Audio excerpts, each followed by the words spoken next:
When I first started to feel sick, it really felt a lot like the flu.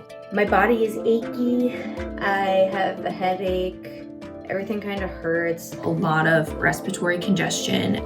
Take it right now and see how we're doing. That's when it got real for a lot of the people around me, is when they found out that I was so sick. Waiting for sirens.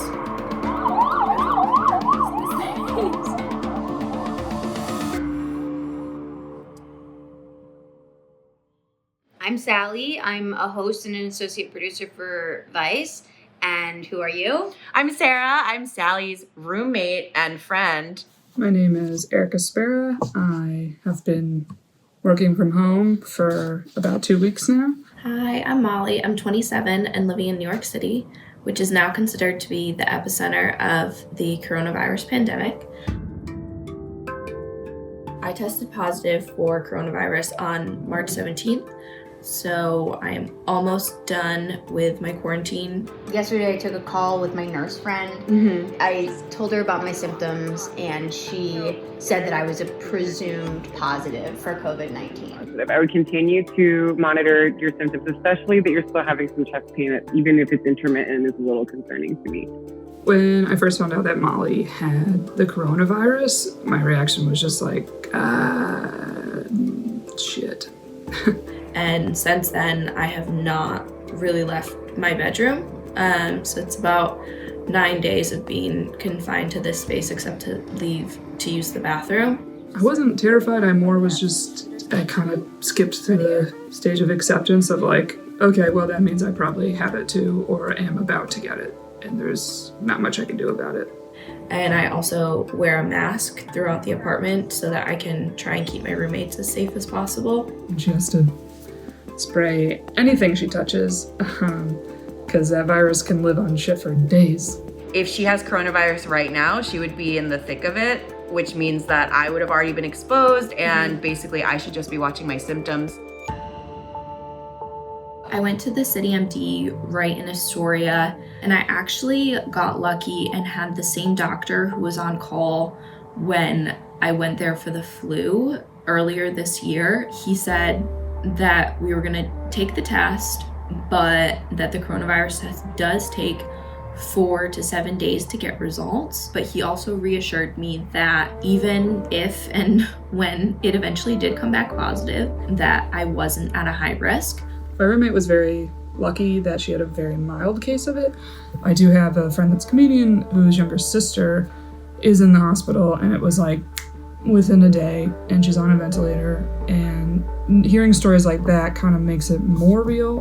When the test came back positive and I first told my mom, she cried. I just never imagined that I would have to one day tell my parents that, no, you can't come help me when I'm sick. Unfortunately, it was something that I had to go through alone, because that was the safest for everybody.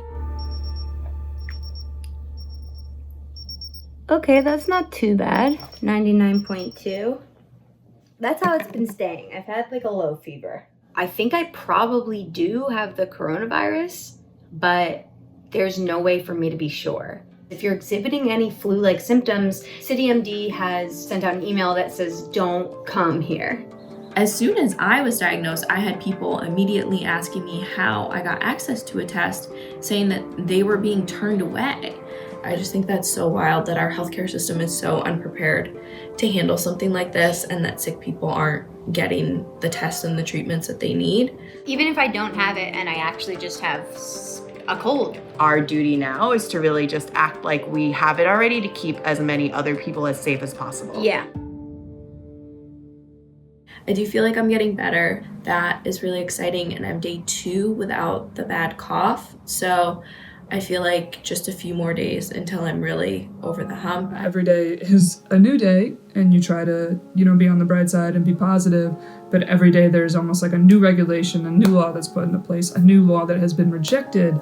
So you really can't know what to expect. You have to just focus on the things that you can control. A lot of people just continued to call and text and check in on me every day, and so I just tried to give them a little bit more uplifting info every day as I had it.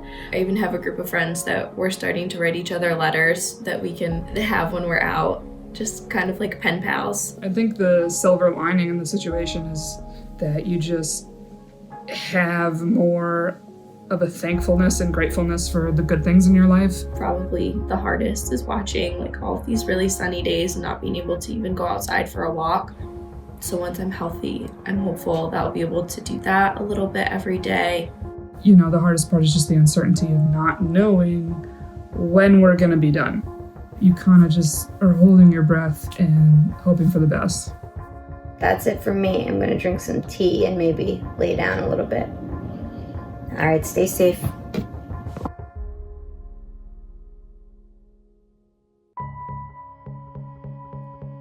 It's going to be far more than a sickness that hit, and it might be something that we feel for years. This is something that we all need to stay home. We need to buckle down and come together. It's just better to be safe than sorry. Yeah.